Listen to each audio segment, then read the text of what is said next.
Perang Yahudi Zionis dengan pejuang kemerdekaan Palestina Hamas telah berlangsung selama 330 hari sejak operasi darat yang dilancarkan militer Israel ke jalur Gaza hingga meluas ke tepi barat yang mereka duduki. Setidaknya 40.000 lebih orang tewas dan 94.000 orang lainnya terluka dalam perang Israel di Gaza. Diperkirakan 1.139 orang tewas di Israel selama serangan yang dipimpin oleh Hamas pada 7 Oktober 2023 lalu. Dalam 24 jam terakhir saja, 89 warga Palestina dilaporkan tewas dan 205 lainnya terluka. Jenazah dari 27 korban hari ini telah dibawa ke Rumah Sakit Nasser di Khan Yunis dengan serangan udara Israel yang berfokus di wilayah tersebut, serta kamp pengungsi Nusairat di Gaza Tengah. Di Rafah, serangan udara Israel yang dilaporkan menggunakan drone juga menewaskan 2 warga Palestina dan melukai beberapa lainnya di wilayah Sakrus. Situasi di Gaza terus memburuk, dengan serangan yang berlangsung tanpa henti dan jumlah korban yang terus meningkat setiap harinya. Warga Palestina terus mengalami ancaman dan serangan perang, kondisi kelaparan, minim sanitasi, terputusnya listrik, dan sumber kehidupan lainnya, ditambah dengan merebaknya polio di wilayah tengah jalur Gaza. Perkembangan situasi di lapangan sebagaimana dilaporkan oleh Al Jazeera hari Sabtu 31 Agustus 2024. Palestina terus mengalami serangan. Jet tempur Israel menyerang pejuang di Lebanon Selatan, sementara penduduk Camp Jenin mengungsi di tengah serangan Israel di tepi barat. 8 jenazah pun ditemukan di Khan Yunis setelah penarikan pasukan Israel. Hampir seluruh penduduk Gaza yang berjumlah 2,3 juta orang mengungsi, dan daerah tersebut mengalami krisis kelaparan. Lantas, sampai kapan genosida ini akan terus berlangsung? Akankah negara-negara di sekitar Palestina memberikan bantuan militer demi terjaganya konstelasi politik dunia? Mirsa, inilah fokus reguler UIY Official Channel. Zionis Yahudi semakin brutal. Genosida berlanjut. Ya pemirsa, demikian tadi pengantar dari atau video pengantar diskusi kita malam hari ini, yang mana di kasus yang terjadi hari ini update-nya adalah di antara lain 40.000 orang tewas, kemudian 94.000 orang terluka, dan kemudian di Khan Yunis terdapat 205 orang yang terluka, yang mana kita ketahui Khan Yunis ini eh, posisinya tidak berada di center Gaza. Kemudian ada juga di Gaza Tengah, di Nusairat, ini juga terjadi kasus yang juga serupa. Kemudian di Palestina hari ini diketahui tengah terjadi wabah polio, dan juga PBB pada saat ini sedang melakukan vaksinasi polio di sana. Ini sedikit saya update kasus-kasusnya karena tadi di video sempat tidak terdengar suaranya. Nah, oleh karena itu di kesempatan malam hari ini, saat ini alhamdulillah sudah bergabung narasumber yang luar biasa, guru-guru kita. Yang pertama ada Bung Hasbi Aswar, PhD. Assalamualaikum warahmatullahi wabarakatuh, Bung Hasbi. Assalamualaikum warahmatullahi wabarakatuh. Dan berikutnya yang kedua ada Dr. Abdul Khair Ramadan. Assalamualaikum warahmatullahi wabarakatuh, Pak Abdul Waalaikumsalam Khair. warahmatullahi wabarakatuh. Ya, dan tentunya yang ketiga ada Ustadz kita, Ustadz Muhammad Ismail Wisanto. Assalamualaikum warahmatullahi wabarakatuh.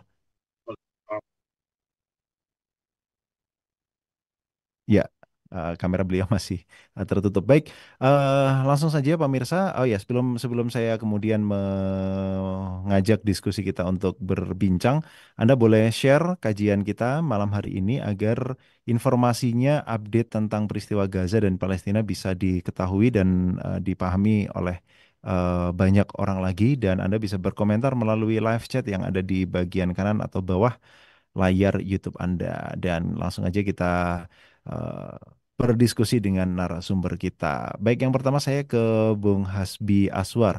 Bung Hasbi, ini sebagaimana sering kemudian kami mengundang Bung Hasbi untuk berdiskusi soal permasalahan di Gaza, di Palestina, di Baitul Maqdis begitu. Nah, di mana pada saat itu sempat kita berdiskusi tentang gencatan senjata yang disepakati, dan hari ini kita telah ketahui bersama, walaupun pada sebelum-sebelumnya ini sudah mulai terjadi pelanggaran-pelanggaran gencatan senjata ya, tapi hari ini dengan apa namanya, dengan sangat bisa diindra begitu, bahwasanya pelanggaran gencatan senjata ini terjadi dengan sedemikian masif dan parah serta menumpahkan darah dan menjatuhkan korban jiwa yang jumlahnya tidak sedikit, Bung Hasbi. Nah ini bagaimana sebagai seorang pengamat politik internasional, status gencatan senjata ini yang kemudian dilanggar oleh Yahudi Zionis, Bung? Ya, Bung Dias, Ya. Bismillahirrahmanirrahim. Assalamualaikum warahmatullahi wabarakatuh. Para Wassalamualaikum warahmatullahi wabarakatuh. para pembicara dan pemirsa sekalian. eh yang yang pasti saya kira Israel itu tidak bisa kita percaya ya, karena sejak 10 bulan terakhir perang 7 Oktober itu sampai sekarang itu sudah banyak sekali eh, apa hal-hal yang bisa menunjukkan bahwa Israel itu memang tidak bisa dipercaya. Mm-mm.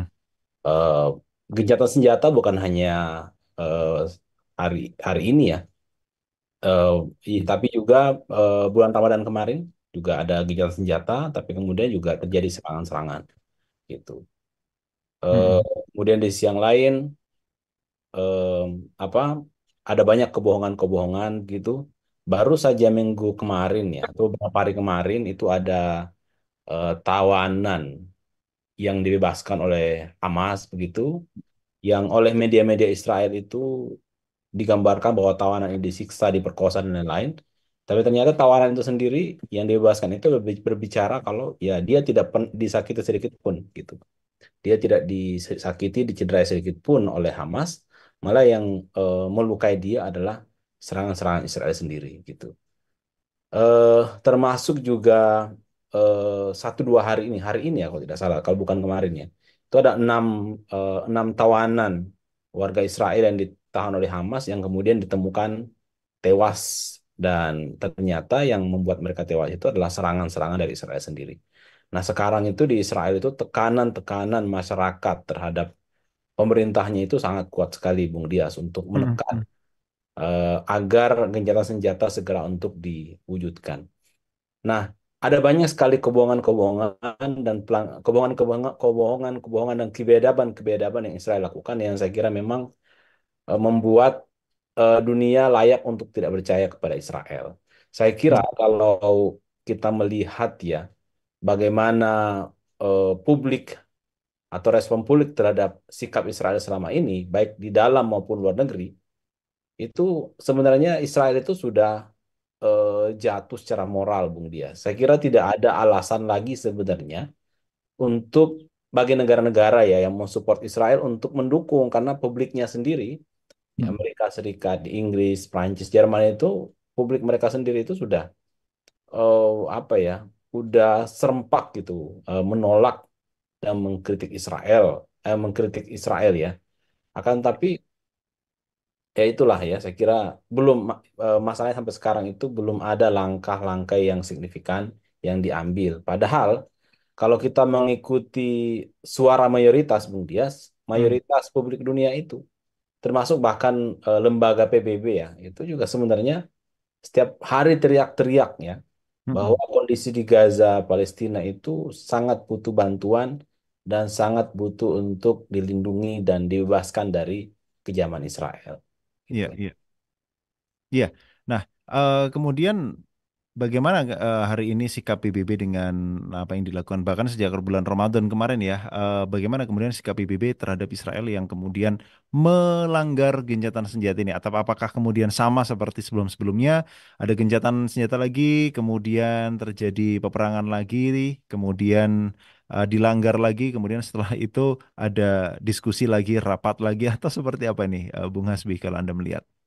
Ya kalau struktur pengambilan kebijakan di PBB dan struktur Mm. politik di PBB masih sama, saya kira tidak akan terjadi perubahan ya, Bung Dias ya. Eh, Mm.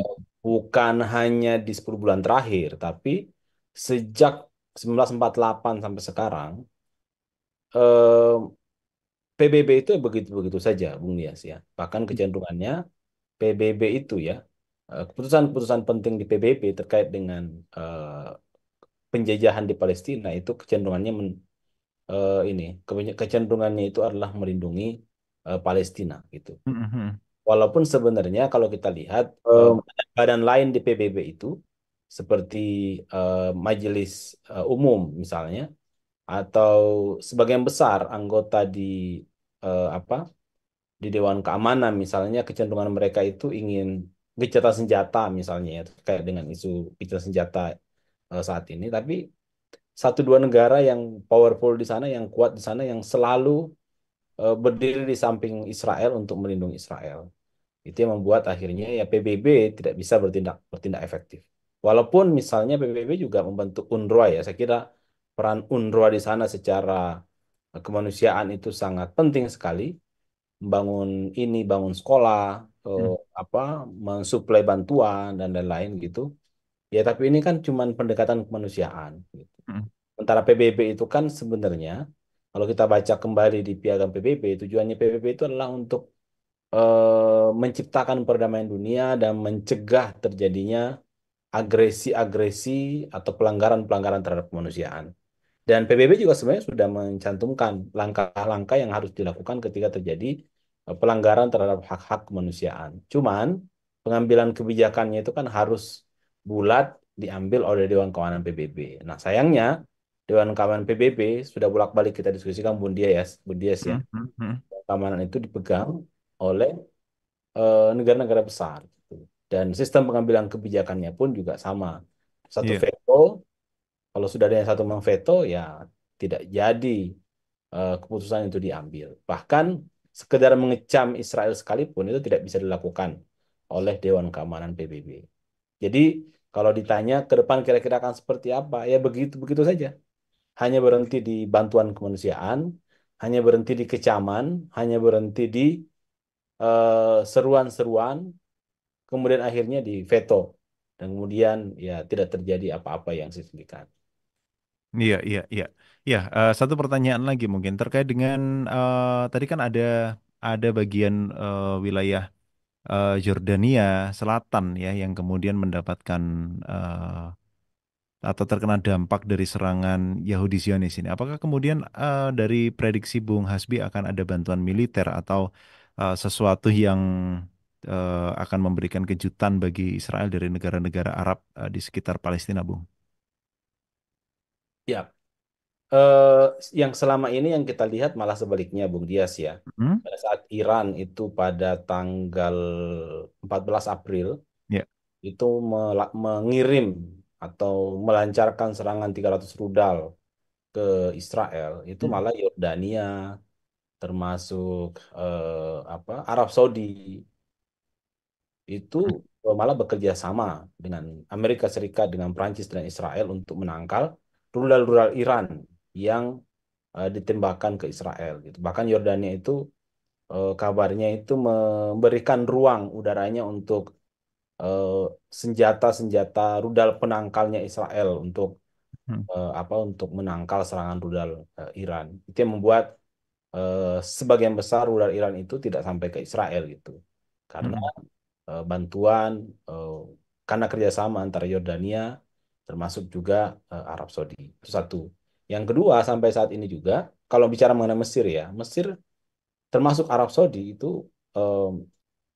ternyata juga mempunyai hubungan ini ya, ekspor impor minyak gitu Hmm. dengan Israel gitu. Israel mengekspor gas ke Mesir misalnya, begitu juga sebaliknya Mesir itu mengekspor minyak ke Israel. Hmm. Turki juga sama. Pada saat misalnya Houthi itu mengganggu Laut Merah ya kan, Iya, melakukan serangan-serangan, itu malah negara-negara seperti Uni Emirat Arab, iya. Arab Saudi, termasuk Jordan itu kan memfasilitasi truk-truk Israel yang mengangkut barang-barang impor dari Cina di pelabuhan di negara-negara Arab itu, ya kan? Iya, Jadi betul. berhenti di Uni Emirat Arab gitu, jadi tidak sampai ke Laut Merah. Kalau kalau selama ini kan biasanya ke Laut Merah terusan Suez dari Mesir masuk ke Israel, tapi karena Laut Merah menjadi tidak aman, akhirnya kapal dari impor dari Cina itu berhenti di di pelabuhan di Uni Emirat Arab gitu. Terus akhirnya ada truk Israel yang mengangkut dan itu difasilitasi. Ya kan? Hmm. Turki juga sama memfasilitasi minyak yang diimpor dari Azerbaijan begitu. Yang mensuplai sekitar kurang lebih 70% minyak untuk Israel.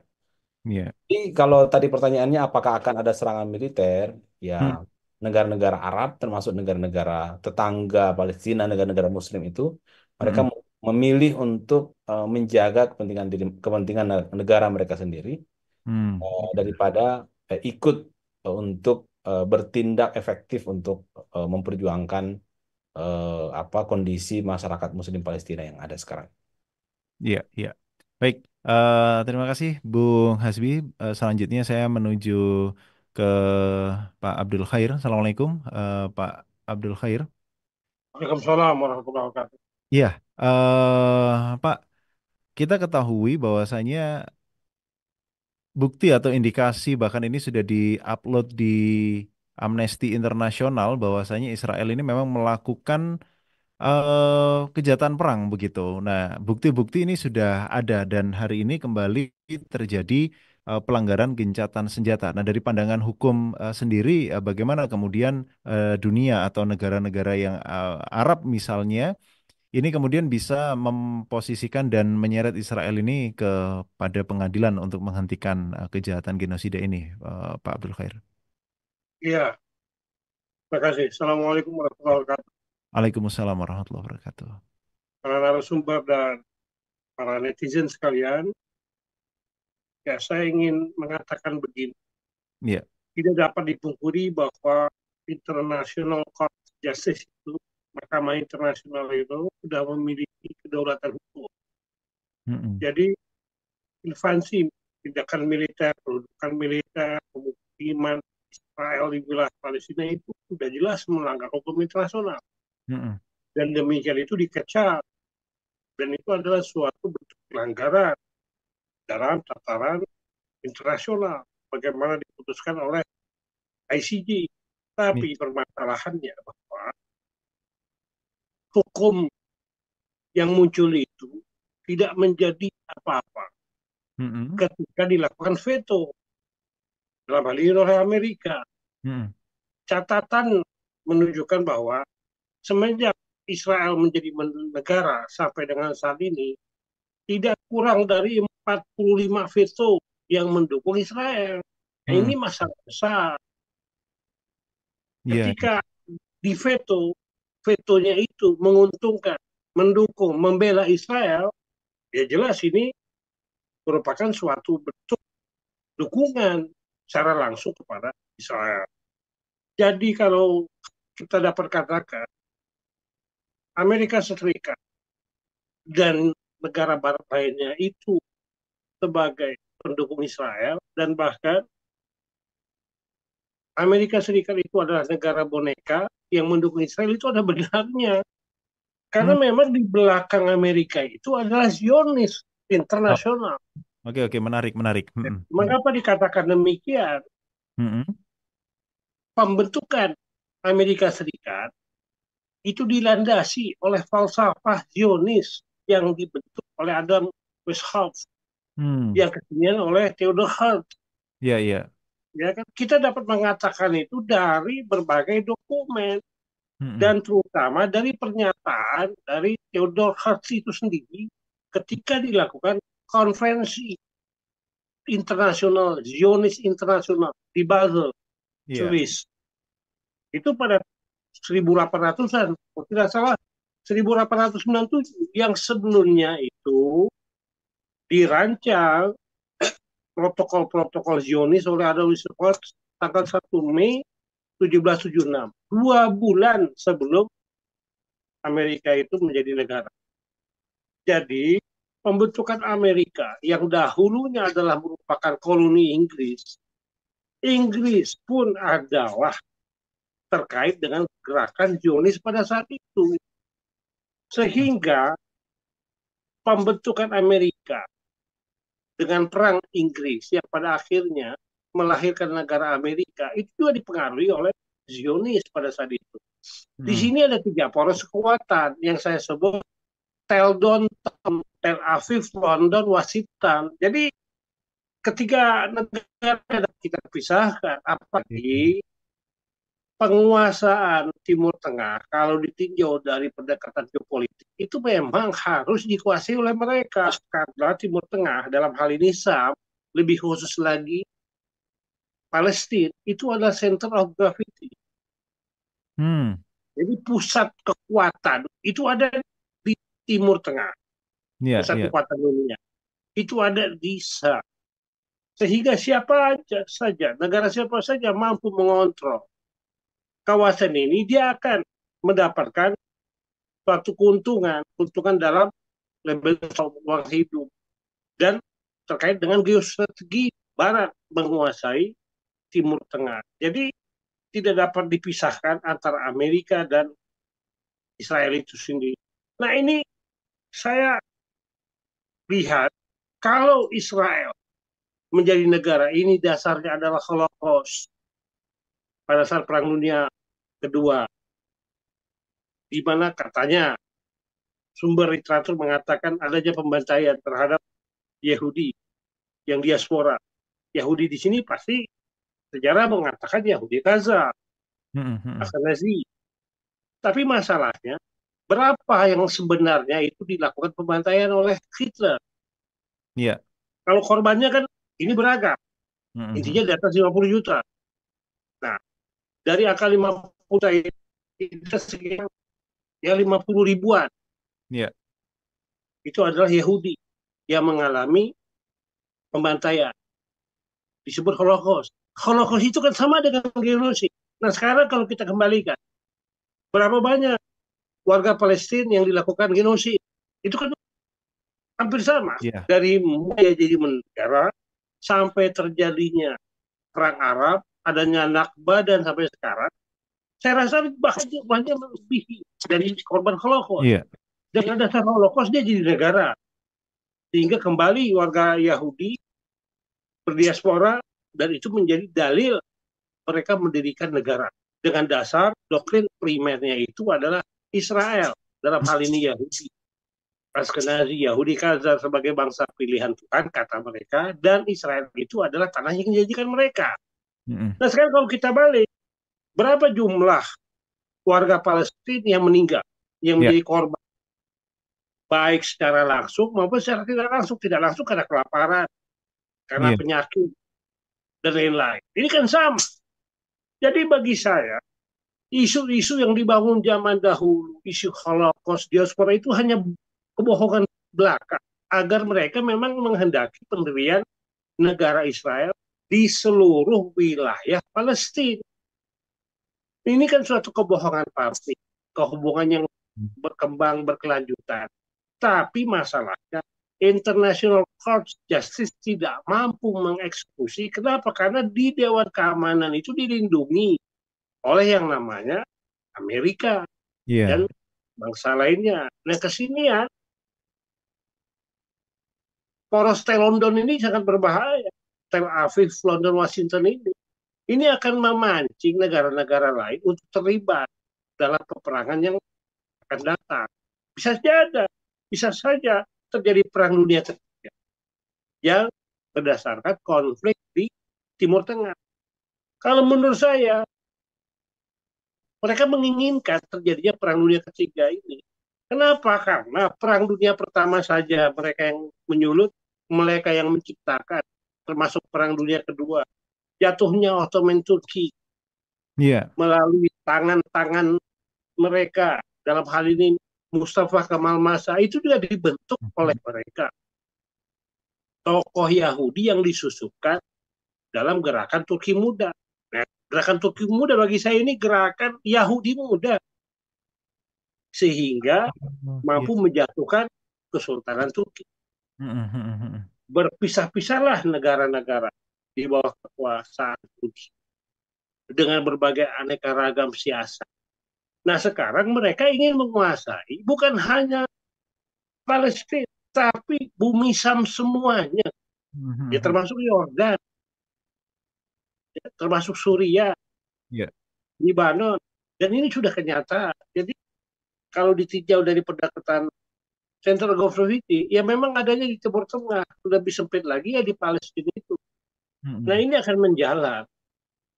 Permasalahannya adalah Israel tidak berdiri sendiri, tapi didukung oleh Amerika itu sendiri. Amerika, Inggris, dan Israel Ini satu kesatuan yang memang ini tolak ukurnya kalau kita lihat adalah gerakan Zionisme internasional yang demikian lama sebelum Amerika jadi negara. Mereka sudah mensiasati, mereka sudah memiliki konsep strategi yang demikian matang, yang kita kenal dengan protokol of Zionis itu yang dibangun oleh Adam Smith, ditindaklanjuti oleh Theodore Herz, dan kemudian oleh Weizmann sebagai pemimpin dalam perang Israel. Jadi kita harus melihat ini dalam kacamata yang utuh bahwa di belakang ini adalah satu kekuatan itu tidak dapat dilepaskan dari generasi ke generasi dari suatu sistem membangun Israel Raya yang merupakan gagasan daripada Zionis internasional yang sebelumnya itu merupakan suatu kelompok rahasia yakni adalah Illuminati dan Freemasonry. Kalau ke belakang lagi ini Kabbalah. Yang diadopsi dengan The Knights Templar. The Knights Templar itu adalah kesatria Templar yang juga tujuannya sama. Apa samanya? Yang ingin menguasai Al-Quds, ingin menguasai yang dibilang sama mereka Kuil Solomon, Masjidil Aqsa dan sekitarnya. Nah, apalagi sekarang mereka bikin tur keagamaan, ritual keagamaan. Itu kan kembali ke zaman dahulu, zaman kesatria Templar. Jadi semuanya ini dibangun dalam rangka menciptakan penguatan geopolitik yang pada akhirnya akan mengundang negara lain untuk terlibat mensikapi ini dan bahkan akan menyulut perang. Dan itu memang mereka inginkan. Terjadinya perang dunia ketiga itu memang mereka inginkan. Aktor di belakang layar terjadinya penggulingan terhadap Sultan Hamid II, jatuhnya Turki, terbaginya berbagai negara di kekuasaan Turki, itu juga mereka. Arab Saudi, Hijaz, jadilah Saud, Abdullah di Irak, kemudian Faisal, Abdullah kemudian ditarik di Transjordan, Faisal jadi di Irak. Semuanya ini kan pembagian itu demikian masifnya mereka siasat dan dibagi-bagi, dilemahkan. Sebelumnya Napoleon Bonaparte yang melakukan kampanye untuk negara-negara tertentu seperti Mesir berontak dan melepaskan diri dari kekuasaan Ottoman. Ketika sudah besar, mereka juga melakukan aksi di belakang layar. Dalam hal revolusi Bolshevik, timbullah kejadian, runtuhlah Kaisar Nicholas II, pecahlah Perang Dunia Pertama, dan timbullah Hitler. Ya, Hitler itu juga siapa? Hitler ini kan anaknya Alois. Alois anak zina dari Rothschild. Rothschild ini dia berzina dengan pembantunya. Lahirlah Alois. Alois itu nikah kawin mendapatkan Hitler. Hitler ini siapa yang membuat Zionis internasional pada saat itu? Dialah yang melakukan pembantaian. Tapi kan tidak jelas juga datanya. Berapa banyak sebenarnya korban Holocaust yang menuju kepada Yahudi. Nah, semuanya ini kan terakumulasi bahwa memang tragedi yang terjadi di dunia pada saat itu dan nanti akan datang juga dikehendaki oleh mereka. Mereka mengetahui, mereka menghendaki terjadinya Perang Dunia Pertama, Perang Dunia Kedua, dan konflik di Timur Tengah. Mereka mensiasati, mereka menghendaki. Tetapi kan masalahnya mereka tidak berdiri sendiri. Israel ini tidak berdiri sendiri. Ada kekuatan, ya dalam hal ini Amerika Serikat. Catatan sejarah menunjukkan 10 lebih presiden Amerika itu adalah anggota Mason. Dari George Washington sampai dengan Joe Biden ini diyakini dia juga anggota Mason. Walaupun dia menolak ketika dia diangkat sumpah dengan kitab Masonik, ternyata kitab manuskripnya ini dipertanyakan. Apakah benar ini Injil dalam pandangan Kristiani atau kitab Injil versi Masonik Freemason. Tapi kalau dilihat dari gelagatnya hampir sama semua. Ketika Presiden Amerika mendukung Israel, pasti dia digerakkan dengan suatu kekuatan besar. Apa itu kekuatan besar? Tidak lain tidak bukan adalah Zionist Public Configuration. Zionist Public Configuration inilah yang menggerak melalui AJC itu. Nah, ini kan jadi masalah kita. Semua organisasi berkumpul memiliki kekuatan untuk menekan Kongres, menekan Senat, dan menekan Presiden Amerika. Siapapun Presiden Amerika yang terpilih pasti didukung oleh Zionis. Dan harus sesuai dengan konsep perjuangan Zionis. Itu yang terjadi. Dan itu kita rasakan. CP Maju yang di bawahnya ada berbagai organisasi, termasuk American Jewish Committee dan American Israel Public Affairs Committee (AIPAC) dan lain-lainnya, itu kan yang menjadi kekuatan mereka sebagai aktor non-state yang mampu mengarahkan pemerintahan Amerika. Jadi kalau kita melihat ini permasalahannya demikian rumit, namun sangat disayangkan pemerintahan kerajaan negara-negara di Timur Tengah ini juga kurang kuat, kurang kompak, dan mampu dilemahkan dalam tatanan dunia perpolitikan dan ekonomi. Ini masalah kita, sehingga perlu ada terobosan baru bagaimana dunia ini memandang Israel itu adalah sebagai suatu negara penjahat perang. Ini mereka melakukan penjahatan perang, mereka melakukan pelanggaran terhadap hukum internasional. Tapi bagaimana melawan ini? Ketika Dewan Keamanan PBB didukung dengan hak veto Amerika, ini mampu meluluhlantahkan berbagai kepentingan-kepentingan yang mendukung Israel. Ini masalah besarnya di sini. Gitu. Ya, ini menarik ini ya, untuk kemudian kita kupas karena uh, saya termasuk orang yang kemudian ini Pak Abdul Khair, ingin memahami masalah itu memang dari akar-akarnya begitu ya. Artinya ketika ini memang tidak terlepas dari gerakan Zionis yang sudah berabad-abad yang lalu itu sudah ada, bahkan termasuk tadi sangat menarik disampaikan bahwasanya ternyata Adolf Hitler, bahkan nama Hitler ini sendiri bukan nama asli ya, tapi dia diubah dari Michael Gruber itu sendiri. Nah, berarti pandangan orang-orang umum ya, ini kemudian saya ingin mengambil sudut pandang orang-orang umum yang kemudian mengatakan, seharusnya lebih baik dulu Hitler itu membunuh semua orang Yahudi daripada kemudian hari ini terjadi apa yang ada di Palestina itu sendiri. Padahal tadi kemudian Pak Abdul Khair menjelaskan ya, Adolf Hitler ini ternyata juga salah satu tokoh begitu ya. Nah ini kemudian bagaimana ini? Karena sekarang kan sudah terlanjur Pak Khair, pandangan di tengah-tengah masyarakat bahwa Hitler dulu adalah pahlawan yang kemudian pernah memberikan pelajaran telak bagi orang-orang Yahudi ini. Ya gini, ini kan misteri. Boleh kita bilang misteri. Hitler cocok Rosa pertama yang menyatakan dia adalah sebagai kakeknya Hitler.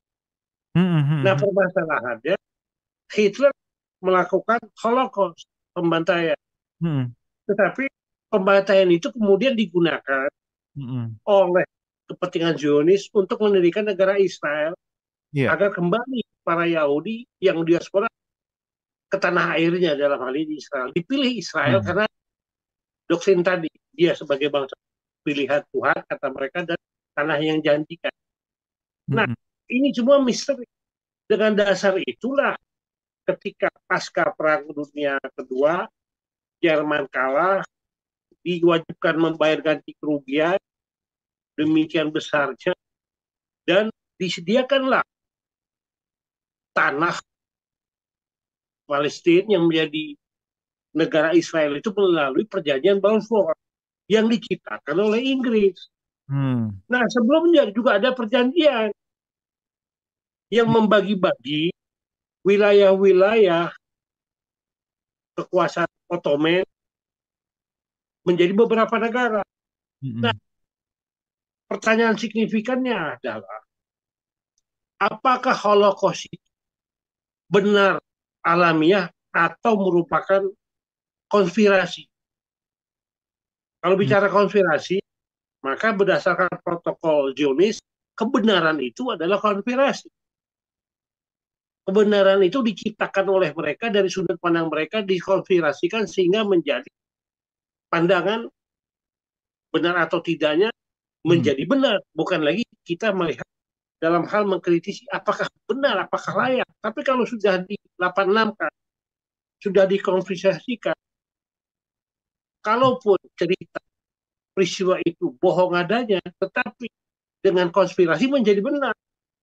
Ya. Apakah benar Hitler murni melakukan itu demi bangsa Arya yang dia klaim lebih berderajat tinggi daripada bangsa lainnya?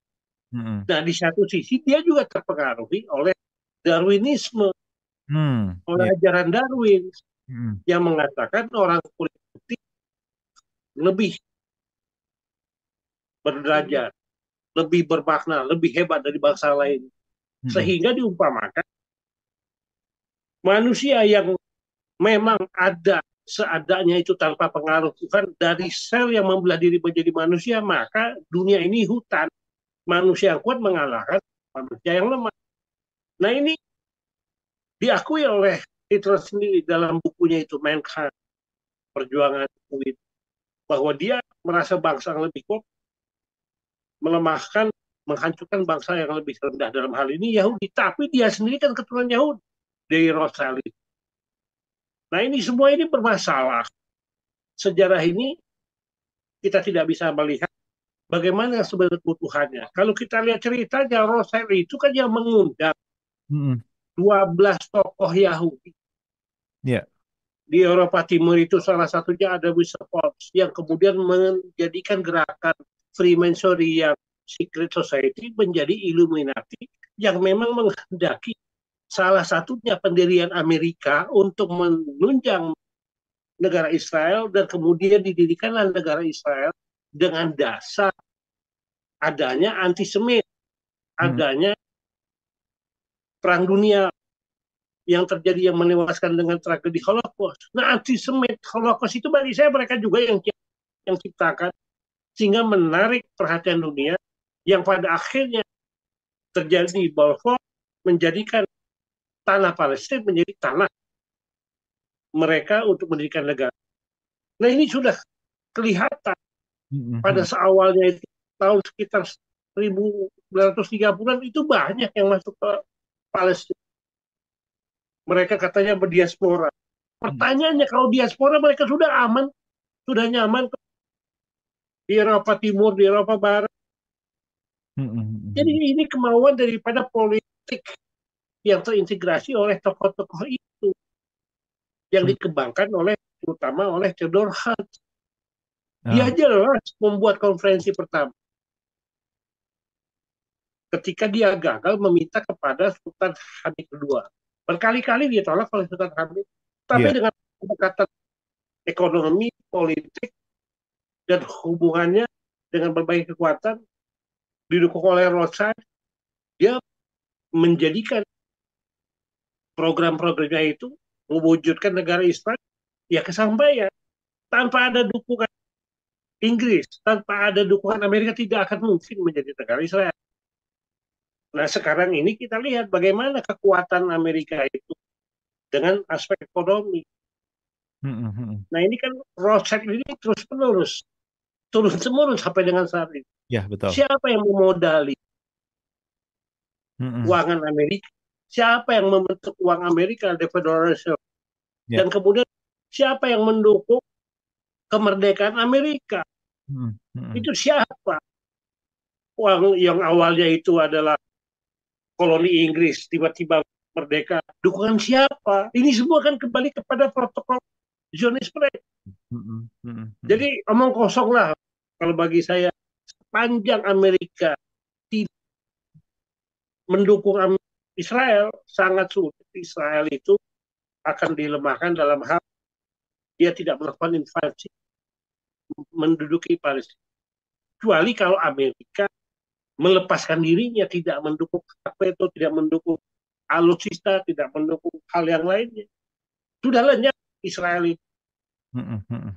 Berapa kekuatannya sih, berapa luas negaranya, berapa persebaran Mm-mm. tentaranya, kekuatan alutsistanya. Tapi kalau dia didukung dengan Amerika itu tuh menjadi lain. Jadi masalahnya di sini adalah keterkaitannya itu tadi, London itu, Tel Aviv, London, Washington. Jadi Ya, bagi saya ini omong kosong lah, ini Israel. Dia melakukan politik kecurangan lah bagi saya. Dari semenjak awal didikan sampai dengan saat ini, dia ingin menguasai dunia melalui penguasaannya kepada Timur Tengah. Itu saja. Jadi bukan hanya Israel, dia ingin membangun kekuatan dunia dengan central of gravity di Timur Tengah. Dan itu ya 11-12 dengan keinginan Amerika. Siapa yang dapat mengontrol Timur Tengah, dia akan menguasai dunia. Itu saja. iya, iya, iya, iya. Wah, ini fakta yang menarik ya pemirsa dan tadi apa yang diungkapkan oleh Pak Abdul Khair itu. Jadi kalau kemudian kita tarik dari sejarahnya genosida yang terjadi ini, kemudian dulu ada peristiwa Holocaust juga, kemudian apa itu protokol Sion, kemudian di mana hari ini Sionisme ini berporos yang tadi disampaikan ada poros Tel Aviv, London, Washington ini gitu ya. Nah, ini ternyata menjadi masalah yang sangat luar biasa dan kalau kemudian kita tarik ke akarnya, artinya ke asal mulanya, ini sangat menarik, pemirsa. Dan ini sayang sekali kalau Anda tidak share kajian malam hari ini kepada keluarga Anda, kepada saudara-saudara Anda gitu ya, sehingga mereka juga bisa mengulik fakta di balik peristiwa atau genosida yang terjadi di Palestina ini hari begitu ya. Baik, terima kasih Pak Abdul Khair. Saya ke Ustadz Ismail Wisanto. Assalamualaikum warahmatullahi wabarakatuh, Ustadz Ismail. Waalaikumsalam warahmatullahi wabarakatuh. Ya, alhamdulillah. Ustadz, ini tadi dikupas dengan sedemikian rupa ya dari faktanya yang kemudian disampaikan oleh Bung Hasbi, kemudian dari akar sejarahnya ini tadi diungkap oleh Pak Abdul Khair. Nah, ini kemudian kalau kemudian kita masih bertahan dengan ya udahlah kita serahkan kembali ke PBB untuk menyelesaikan masalah genosida, padahal sudah berulang lagi pelanggaran-pelanggaran gencatan senjata yang dilakukan oleh Zionis Yahudi. Nah, lantas apa jalan keluar yang bisa menuntaskan masalah genosida ini selain kemudian kita berharap ada PBB ataupun negara-negara Arab di sekitar Palestina, Ustadz Ismail. Baik, bismillahirrahmanirrahim. Assalamualaikum warahmatullahi wabarakatuh. Waalaikumsalam warahmatullahi wabarakatuh. Wassalamualaikum warahmatullahi wa ala alihi wa sahbihi wa man tabi'ahum ila yaumil qiyamah wa ba'd. Para pembicara ada Bang Ramadan, Gaswar, dan pemirsa dimanapun berada. Kita tidak berbicara tentang Palestina, maka kita akan melihat setidaknya itu ada tiga, ya, Ya, tiga atau empat pihak yang boleh disebut itu punya kepentingan. Yang pertama adalah tentu saja Israel itu sendiri dengan semua eh, tersebutnya, baik itu di Eropa maupun di Amerika. Ini adalah pihak yang jelas-jelas menginginkan eksistensi keberhasilan Israel dengan segala macam argumen dan alasan yang dibangunnya. Sebagaimana sudah sering kita dengar bahwa Israel itu punya hak untuk berdiri di situ karena itu adalah tanah yang dijanjikan, promised land yang sudah ditetapkan oleh Tuhan untuk mereka dan seterusnya dan seterusnya. Ini pihak yang pertama dan pihak ini akan menggunakan segala cara at all cost by all means untuk mempertahankan eksistensi Israel. Mereka tak mempedulikan apa yang disebut etika, moral, hukum, ya hukum internasional, humanity itu enggak mereka peduli bagaimana yang kita bisa lihat di hari pada apa yang terjadi di Gaza.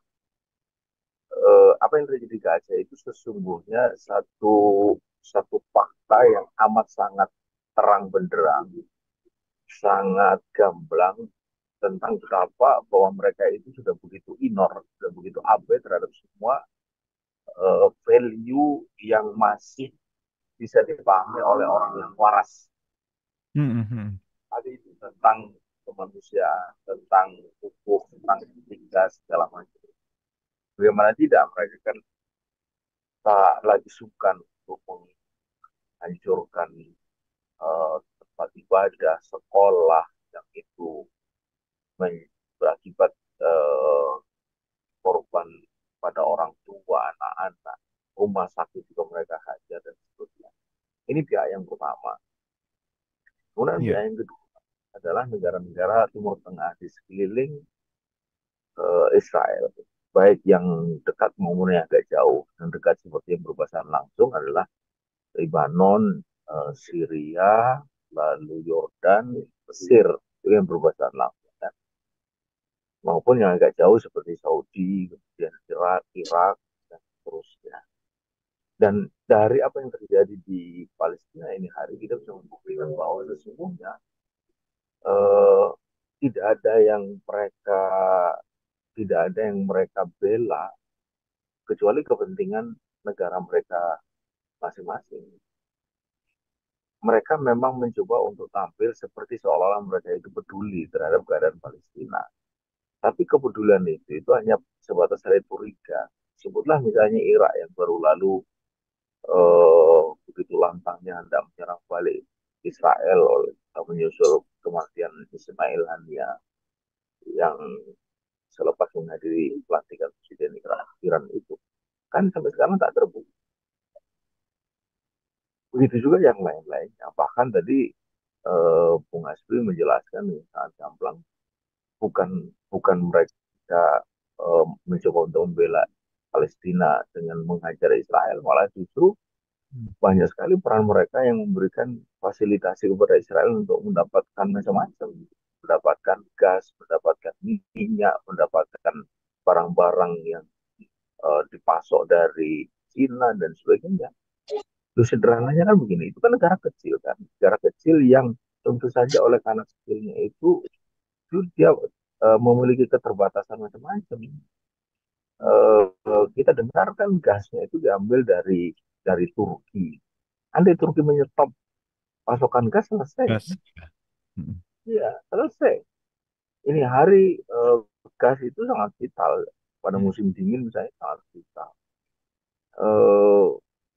Jadi saya bisa baru ngerti ya kenapa gas itu begitu vitalnya itu ketika saya berkunjung ke Azerbaijan itu, sampai masjid aja lantainya itu dialiri gas untuk kita bisa duduk dengan tenang di situ. Kalau enggak itu enggak kuat kita duduk di lantai itu. Sampai Kedinginan begitu, Sat? Iya, dingin sekali kok, gimana itu. Jadi sampai kayak begitu. Nah, coba bayangkan kalau gitu di stop selesai itu negara Zionis, tapi kan ini tidak dilakukan. Betul. Nah, itu pihak yang kedua. Karena itu mengharap mereka itu sungguh-sungguh dengan semua omongannya itu dia tidak. Kenapa wong yang disebut penting bagi mereka itu yang national interest mereka gitu. Dan kalau diperas lagi national interest mereka itu sesungguhnya adalah ya kekuasaan mereka. Kekuasaan pada Raja Abdullah di Yordan, kekuasaan pada Raja Salman di Saudi, kekuasaan pada Sisi di Mesir dan seterusnya dan seterusnya. Jadi lebih personal lagi sebab kalau kita bicara tentang negara sebenarnya di situ kan ada setidaknya dua pihak. Yang pertama itu state, yang kedua society.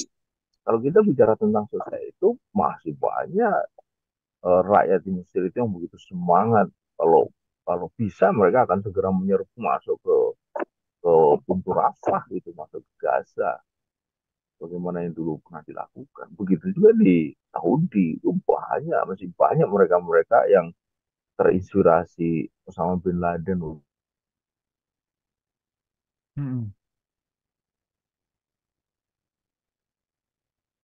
karena kekuasaan, oleh karena tangan-tangan yang duduk di state itu dengan segala kewenangannya menghentikan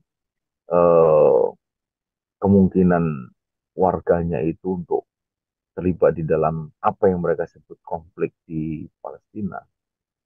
Itu pihak yang kedua. Lalu pihak yang ketiga, nah ini yang sebenarnya eh, memiliki kepentingan paling paling nyata, paling besar, hanya dia justru tidak memiliki kekuatan. Siapa itu? Umat. Umat dalam arti yang dia memahami bahwa Palestina itu sesungguhnya adalah milik mereka. Mm-mm. Israel itu telah merebut tanah Palestina. Nah, ini pihak-pihak yang sesungguhnya paling bisa diharap. Tapi ini hari dia tidak memiliki tangan untuk melakukan tindakan efektif. Gitu. Kapan dia memiliki tindakan efektif? Ketika tangan itu kembali. Apa itu tangan itu kembali? Kapan tangan itu kembali? Ketika sejarah itu berulang atau sejarah itu kembali kepada wujud yang nyata sebelum Israel itu berdiri di tanah Palestina, yaitu Iya. kekhilafan. Dan Oke. mereka tahu persis sebagaimana mereka telah alami ketika mereka meminta tanah Palestina. Theodor Herzl datang kepada Sultan Hamid Al kedua, kan ditolak Iya. mentah-mentah. Mm-mm. Bahkan kemudian Sultan Hamid yang mengatakan sepanjang aku masih ada atau khilafah masih ada, kamu tidak akan mungkin bisa mendirikan Israel di situ. Kalau khilafah tidak ada, nah saya tidak tahu. Dan ternyata betul kan, Iya. mereka melakukan usaha makar yang luar biasa yang pada akhirnya berhasil menghentikan khilafah Tuhan pada 1924. Dan setelah itu, nggak lama kemudian 1948 Israel berdiri. Jadi jelas itu runtutannya bahwa penghalang utama dari berdirinya Israel itu adalah masih adanya pelindung dari tanah itu, yaitu khilafah, khilafah kekhilafahan atau khilafah Utsmani pada waktu itu.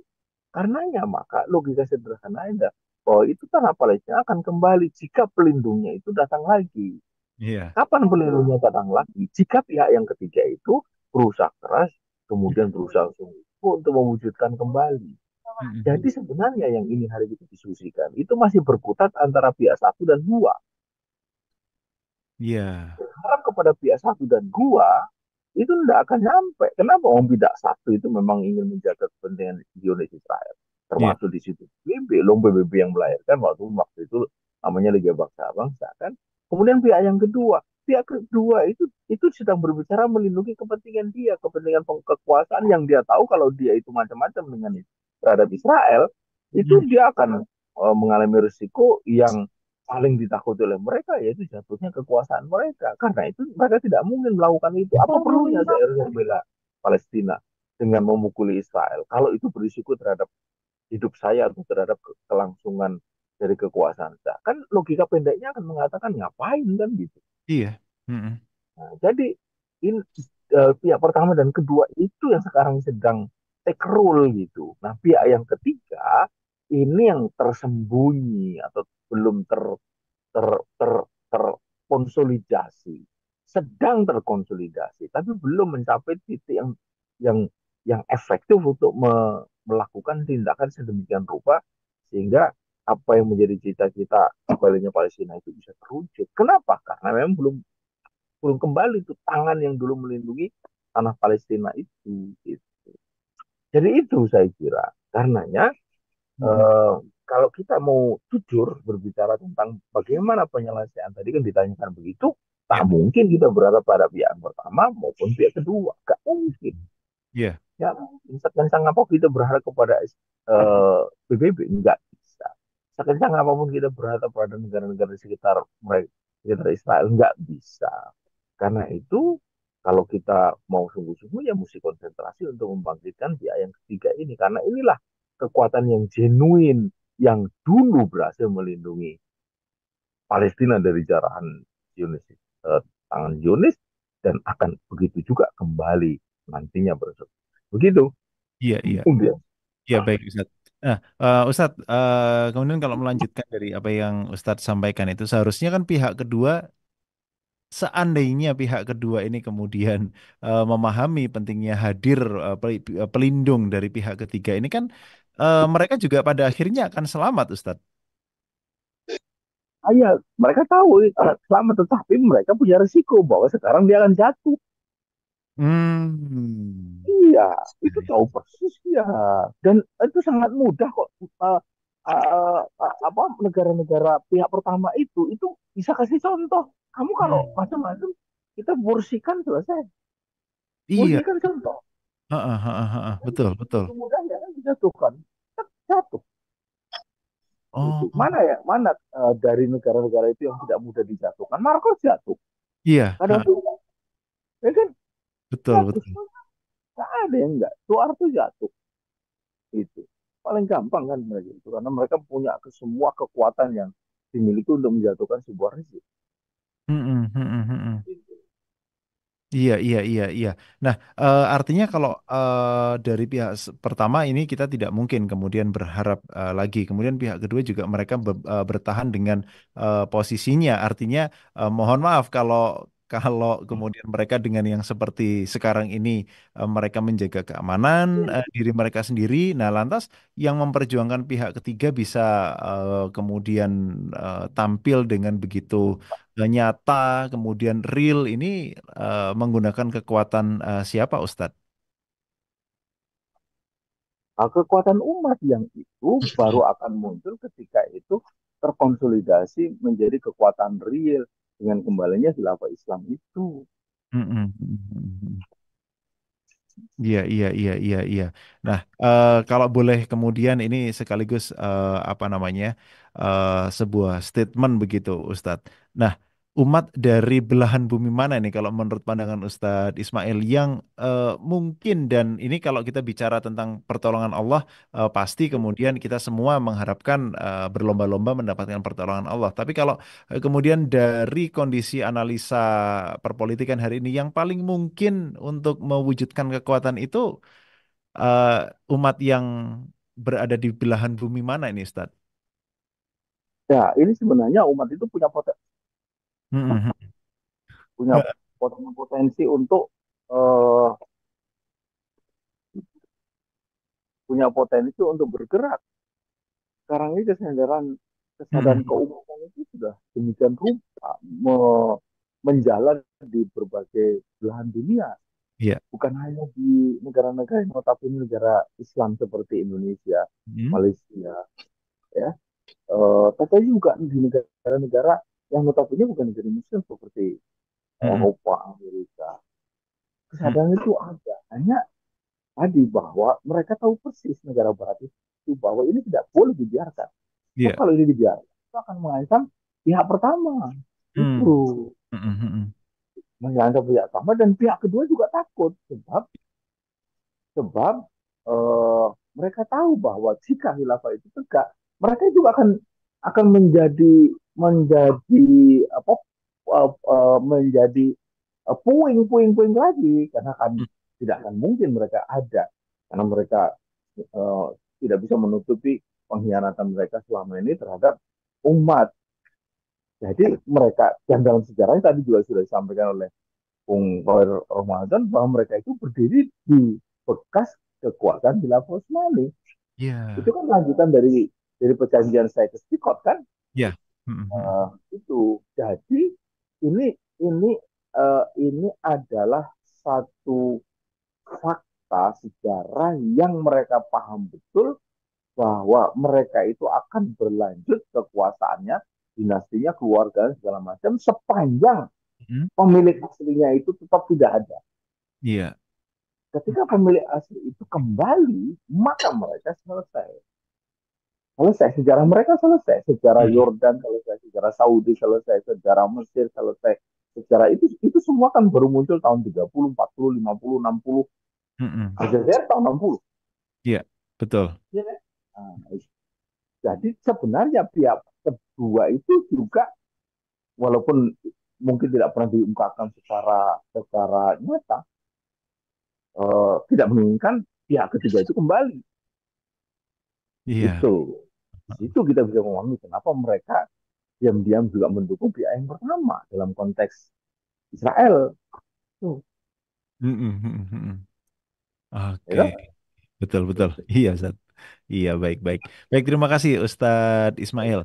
Nah, kemudian saya kembali berputar ke Pak Abdul Khair lagi nih. Pak Abdul Khair ini sekaligus juga sebagai statement untuk pemirsa. Nah, hari ini itu kan perjuangan Palestina juga belum usai, Pak kemudian setelah itu apa-apa yang terjadi di sana perkembangannya itu sangat dinamis begitu. Sementara umat kita di Indonesia ini juga menghadapi masalah-masalah lain begitu. Jadi seperti isu pilkada, kemudian isu-isu kekuasaan, isu pajak dan lain sebagainya. Nah, bagaimana kemudian agar concern umat ini terhadap peristiwa di Palestina ini tetap kuat begitu, Pak Abdul Khair? Ya, pada intinya kita harus menyuarakan terkait dengan agenda Zionis Yahudi Israel. Iya. Ya, kalau kita bicara Yahudi tentu elit-elit Zionisme yang merupakan kepanjangan tangan dari zaman dahulu kala itu. Ya, dari zaman Kesatuan Tempral, zaman Freemasonry, sampai Illuminati, dan sampai dengan cita-cita yang digagas oleh Theodore Herzl. Itu jelas yang menjadikan mereka bersifat internasional dari generasi ke generasi sampai sekarang. Iya. Tapi kan kita mengetahui kalau dari informasi yang disampaikan Rasulullah SAW, ya pada intinya Yahudi itu pengikut Dajjal kan seperti itu. Adanya di mana dia? Di Isfahan, Abasa, itu di Iran. Itu sebanyak 70.000 pengikut Dajjal.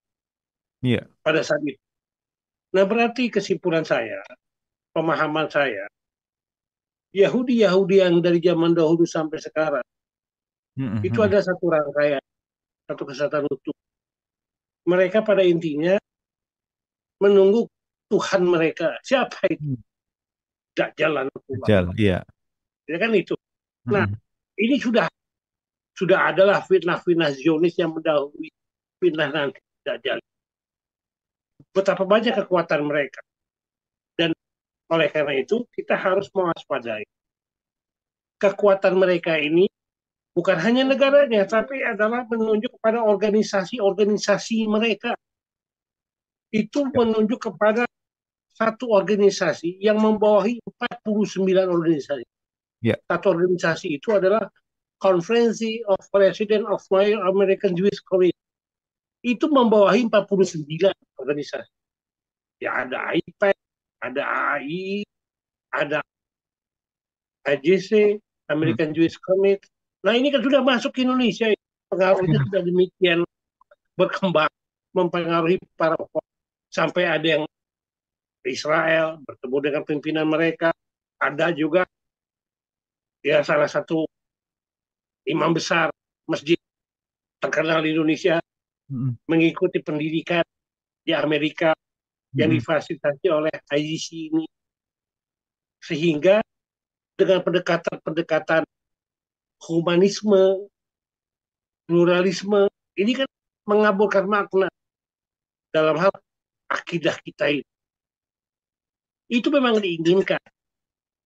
Kalau zaman Orde Lama, yang namanya organisasi-organisasi Yahudi, seperti Rotary Club, Lions Club, itu kan dilarang oleh Bung Karno karena tidak menceritakan kepribadian bangsa Indonesia. Tegasnya yang bertentangan dengan ideologi Pancasila. Nah, sekarang mereka menginginkan agar ada pengakuan dari negara-negara tertentu mengakui Israel. Nah, ini kan Indonesia memang diharapkan membentuk kantor kedutaan sebagai pengakuan hubungan diplomatik. Ini kan mereka menghendaki agar tercipta hubungan diplomatik Indonesia dengan Israel dengan pembukaan kantor diplomatik. Ini kan yang kita tolak karena tidak sesuai dengan keyakinan kita, pandangan kita bahwa penjajahan itu kita tolak dalam segala bentuknya karena tidak sesuai dengan ideologi Pancasila, tidak sesuai dengan konstitusi, tidak sesuai dengan pandangan pembentuk negara, keyakinan kita sebagai bangsa. Nah, ini yang diinginkan. Nah, oleh karena itu tidak dapat dibenarkan warga negara Indonesia yang berinteraksi dengan organisasi-organisasi profesionalis ini. Kalau negara saja tidak mengakui, logika berpikir kita mengatakan akan aneh kalau ada warga negara, apalagi tokoh yang menjalin hubungan atas dasar humanisme, atas dasar kebersamaan, kemanusiaan itu nonsen sama kosong lah. Semuanya ini memang diarahkan dalam pembentukan opini Ya. agar mengarahkan pemerintah membuka hubungan diplomatik ini yang tidak dapat kita terima. Oleh Hmm. karena itu, Iya. bagi kita harus menolak sekeras-kerasnya aksi biadab Zionis Israel dan tidak dapat kita benarkan adanya hubungan dalam apapun Hmm. kepada Israel dan kroni-kroninya, terutama organisasi-organisasinya yang pro-Israel. Tapi sekarang kan banyak. Rotary Club Zion, Lions Club ini ada. Belum Betul. lagi yang berinteraksi dengan CV Majo, IPAC, IJC. Hmm. Oleh karena itu saya bersama kawan-kawan menginginkan Majelis Ulama Indonesia Pusat Hmm. mengharamkan setiap kelompok, setiap organisasi, setiap individu yang berhubungan, berafiliasi, bekerja sama dengan organisasi-organisasi pro-Israel harus dinyatakan haram. Kalau produknya saja kita katakan itu adalah haram dalam fatwa MUI, maka sudah tepat dan signifikan haram pula berhubungan bekerja sama dengan organisasi-organisasi pro-Israel. Ini sangat berbahaya. Oleh karena itu, Majelis Ulama Indonesia Pusat harus membunuh pendapat dan sikap keagamaan atau fatwa MUI tentang haramnya berhubungan bekerja sama dengan organisasi-organisasi pro-Israel. Saya rasa itu yang paling penting, yang harus membuka wawasan kita dan sekaligus sebagai upaya deteksi dini kita. Kita harus ada early warning, kita harus ada kewaspadaan nasional karena ini terkait dengan ketahanan nasional kita. Hmm. Demikian saya rasa. Baik. Saya teman saya. Ya, baik. Terima kasih, Pak Abdul Khair Ramadan. Berikutnya ke Bung Hasbi Asbar.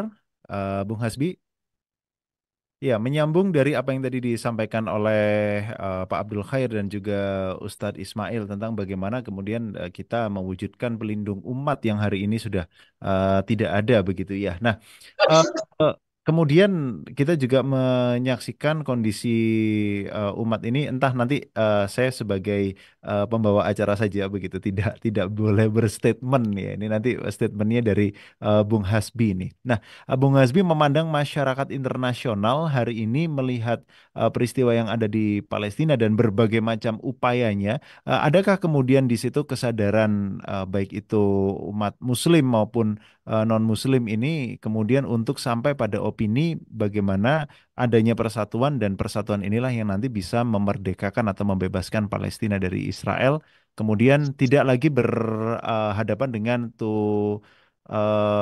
apa namanya two state solution begitu, Bung Hasbi.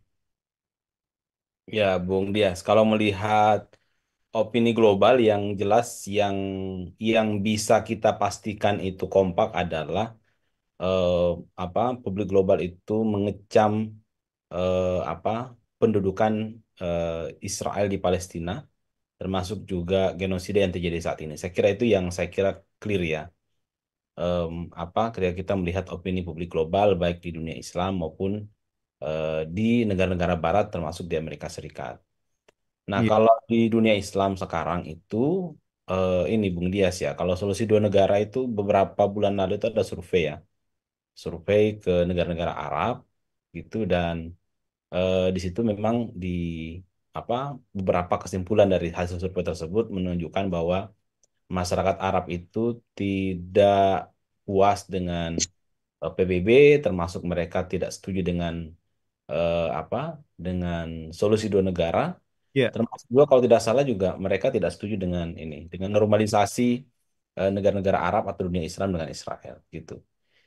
Jadi Mm-mm. itu opini yang tercipta di dunia Islam ya, khususnya negara-negara Arab. Dan bagi Israel itu adalah sebuah kerugian yang sangat besar ya, karena Mm. belakangan ini kan Israel itu ingin menjalin normalisasi dengan negara-negara Arab, gitu kan. Dan normalisasi itu kan tujuannya adalah supaya Israel itu menjadi semakin aman di Timur Tengah, tidak ada lagi ancaman. Tapi yang terjadi adalah eh, 7 Oktober itu menjadikan mimpi masa depan Israel itu menjadi buyar ya. Yang sekarang terjadi adalah masyarakat Timur Tengah Mm-mm. itu Muslim khususnya di Timur Tengah itu Ya. pada umumnya mengecam, menolak dan mengutuk tindakan Israel di Palestina sampai saat ini gitu. Nah, cuman kalau misalnya tadi Bung Dias bertanya apakah sudah ada penyatuan opini global untuk memerdekakan Palestina, eh, saya kira belum menyatu ya. Hmm, Eh, saya kira opini yang ada saat ini malah lebih kepada tekanan untuk gencatan senjata, Bung Dias. iya, Tekanan untuk gencatan senjata biar kemudian bantuan-bantuan kemanusiaan masuk ke Palestina dan kemudian eh, apa genosida berhenti. Saya kira di level itu yang opini yang ada sekarang.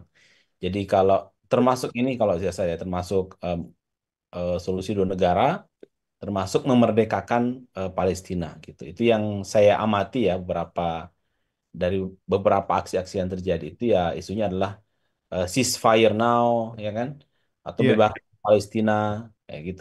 Itu yang saya lihat gitu. Yang seharusnya memang dan saya kira ini PR kita ya, PR untuk untuk mengedukasi publik global gitu bahwa yang terjadi di Palestina itu bukan sekedar genosida sejak 7 Oktober, bukan sekedar Palestina merdeka gitu ya. Tapi mm, yang terjadi di Gaza sekarang di Palestina itu adalah pembantaian dan penjajahan yang terjadi sejak tahun 48 mm, sampai sekarang dan solusinya adalah ya Palestina itu merdeka dan kemudian karena Palestina merdeka Israel harus dihapuskan. Tidak mm, boleh ada ekstensi Israel di sana. Nah, itu yang belum muncul menjadi opini global yang ada saat ini gitu. Yang mm, ada adalah ya paling hentikan hentikan genosida, gencatan senjata, terus merdekakan Palestina. Cuman kalau kita bicara kemerdekaan Palestina itu kan akan terbelah ya Bung Dias ya. iya, Eh, eh, tapi publik global itu ya pengennya dua negara sebenarnya gitu. Cuman kalau kita bertanya ke umat Islam mau merdeka seperti apa, saya kira ya jelas ya. Umat Islam itu pada umumnya bersepakat bahwa mm, Palestina merdeka dengan menegasikan Israel. Nah, gitu. Tapi kalau sebaliknya di pihak pendukung Israel, ya mereka lebih setuju apa namanya eh, apalagi yang pro Israel ya, mereka menginginkan ya Palestina itu di bawah kekuasaan Israel dalam satu negara gitu. mm, mm. Cuman kalau menurut saya eh, kalau kita berpikir logis Bundias ya, Iya, iya, iya, banyak intervensi-intervensi militer terhadap terhadap ancaman-ancaman keamanan dan kemanusiaan eh, ini memang sebuah pilihan yang paling rasional. Seperti misalnya dalam perang Teluk Pertama tahun 1991 ya, pada saat Irak menyerang Kuwait, eh, Amerika Serikat bersama sekutu-sekutunya itu eh, melindungi Kuwait dengan melakukan serangan kepada Irak gitu ya. Terus mm, 2003 2001 pada saat Amerika menyerang Afghanistan itu juga niatnya untuk melindungi atau untuk memberantas terorisme gitu. iya, 2003 Irak Saddam Hussein dijatuhkan oleh Amerika dengan niatan untuk menghancurkan rezim otoriter Irak. Nah, iya, seandainya Rusia kemarin itu bukan negara besar, itu bisa saja Amerika bersama Eropa itu juga melakukan serangan intervensi militer kepada Rusia. Nah, yang poin yang penting adalah sebenarnya secara logis, secara normal, ketika ada sebuah negara ada sebuah negara yang memang sedang dalam kondisi diintervensi, dizolimi lah ya tanda kutip, itu mm, mm. logisnya adalah ya intervensi militer sebenarnya gitu. Iya, Nah, ini sebenarnya dilakukan oleh negara-negara besar termasuk dalam ketika Amerika mendukung Ukraina itu kan sebenarnya bukan sekedar ucapan ya, tapi ada dukungan untuk mengembargo Rusia, ada dukungan militer ke Ukraina gitu. Dan ini sayangnya tidak dilakukan oleh negara-negara Muslim, oleh pemimpin-pemimpin umat Islam, negara-negara Muslim, khususnya negara-negara di OKI. Gitu. mm, Nah, mm. berarti kan ada yang salah dengan negara-negara Muslim yang ada saat ini. Gitu. Iya, iya, iya, iya, Nah, ada betul. yang salah dengan mereka. Yang salah itu yang setidaknya kalau kita lihat secara simpel, yang pertama adalah karena dunia Islam sekarang itu sangat tergantung kepada negara-negara maju, sangat tergantung pada negara-negara Barat, sehingga mereka tidak bisa lebih independen gitu secara politik, Mm, mm, tergantung secara ekonomi, tergantung secara militer, tergantung secara institusi-institusi politik internasional seperti PBB, eh, mm.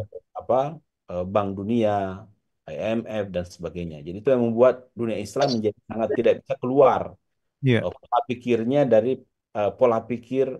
pola pikir yang diinginkan oleh Barat. Itu satu dan yang kedua adalah ya semangat jihad menurut saya juga sudah berkurang ya, semangat perjuangan untuk bela kaum muslimin. Atau semangat keumatan yang berkurang, diganti oleh semangat kepentingan nasional masing-masing. Nah, ini yang membuat akhirnya umat Islam menjadi kalah dan tidak bisa berpikir rasional, Bung Dias. Iya, iya, iya. Dalam menghadapi eh, peristiwa-peristiwa kezaliman-kezaliman yang terjadi terhadap umat Islam. Ini bukan hanya Gaza sebenarnya konteksnya ya. Mm-mm. Karena eh, apa kita ini di 10 bulan terakhir kan sibuk dengan Gaza ya. Di India itu setiap harinya juga banyak yang Iya, dipersekusi, Bung mm-mm. Dias. Betul. Ya, baru kalau kita mengikuti media sosialnya DOAM itu ya, apa namanya, documentation of eh, apa gitu ya, operation of on Muslim lah kira-kira gitu. Itu Mm-mm. setiap harinya itu diberitakan bagaimana di India, bagaimana di negara-negara yang lain kondisi Muslim itu apa dipersekusi, dibunuhi, dibantai dan seterusnya. Bukan hanya di Gaza, tapi di banyak wilayah itu Muslim itu dalam kondisi yang terzalimi dan tertindas, terusir. Eh, nah ini yang kita tidak lihat nih peran-peran eh, umat Islam, peran-peran pemimpin umat Islam di negara-negara Muslim yang ada saat ini. Saya kira wajar ketika memang saat ini muncul seruan-seruan untuk mengembalikan apa kekuasaan umat Islam yang pernah berjaya di masa lalu. Kenapa? Karena ya sampai hari ini tidak ada yang bisa melindungi umat Islam. Nah, itu masalahnya. Mm-mm. Konsep negara modern yang diadopsi oleh umat Islam sekarang itu tidak bisa membuat umat Islam bersatu, Mm-mm. kemudian untuk melindungi sesama kaum muslimin, ya kan? Kita mengadopsi OKI, OKI itu kan mengadopsi prinsip liberal sebenarnya ya, Mm-mm. organisasi internasional, Iya. termasuk negara-negara bangsa yang berdiri pasca apa? Pasca Utsmani yang yang memecah belah, yang memisahkan umat Islam menjadi lebih dari 53 negara. Sampai sekarang juga tidak punya kontribusi besar untuk melindungi sama umat Islam gitu. Mm-mm. Mm-mm. Nah, nah ini menurut saya menjadi satu masalah yang akan menjadi trauma buat generasi umat Islam sekarang yang akan datang gitu. Dan ada kemungkinan di satu waktu nanti yang konsep negara bangsa, konsep negara-negara modern, konsep organisasi internasional yang liberal yang diadopsi menjadi OKI itu menjadi ditinggalkan, dan kemudian umat Islam akan Mm. berpikir kembali untuk mengembalikan kekuasaan Islam di masa lalu yang itu pernah gitu ya melindungi umat Islam. Dan Iya. satu poin terakhir Buang Dias yang penting menurut saya begini, apa yang membuat Amerika, apa yang membuat Inggris, apa yang membuat Prancis, Jerman, Spanyol itu menjajah dunia, ya kan? Kalau kita lihat peta sejarahnya itu kan negara-negara itu bisa menjadi penjajah, termasuk bahkan Israel itu bisa dibentuk oleh Inggris, termasuk tadi gerakan eh, Freemasonry dan macam-macam itu bisa terbentuk secara bebas itu kan karena kekuatan Utsmani menjadi menurun kan, gitu. Mm. Artinya seandainya Utsmani itu masih ada, saya kira kolonialisme tidak akan bisa muncul dan mengerikan sampai hari ini. Iya. Nah, artinya apa? Solusi untuk menghentikan kolonialisme adalah dengan mengembalikan institusi politik Islam eh, yang visinya adalah amar ma'ruf nahi mungkar. Nah, saya kira itu Iya. yang harus kita penting untuk kita diskusikan, saya kira Bung Dias ya, Ya. daripada menjadikan eh, apa sistem modern yang ada saat ini menjadi solusi. Iya. Alih-alih dia menjadi solusi, malah menjadi bagian dari masalah, Salah. Betul. bahkan memperlambat Ya. solusi efektif terhadap masalah-masalah yang terjadi. Sepakat, sepakat.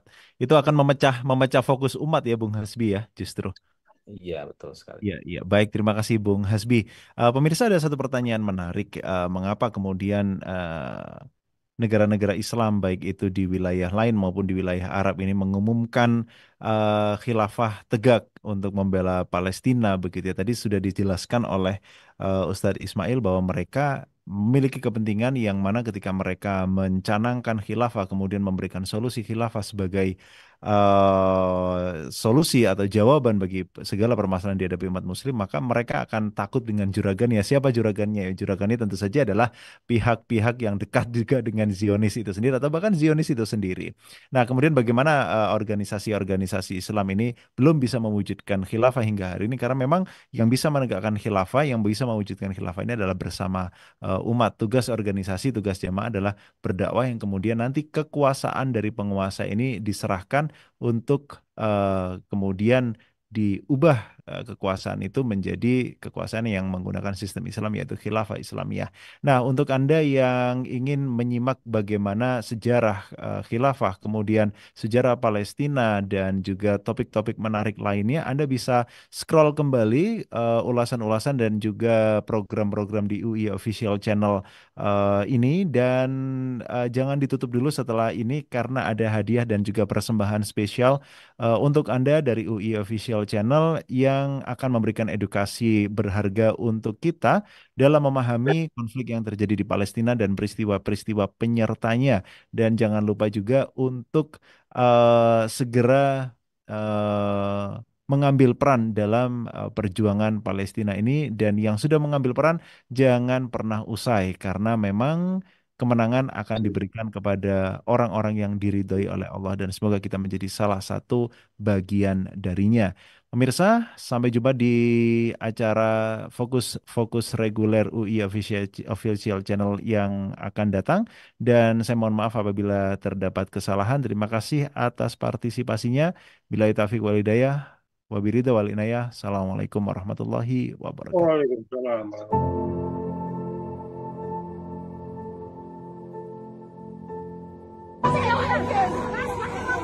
Saya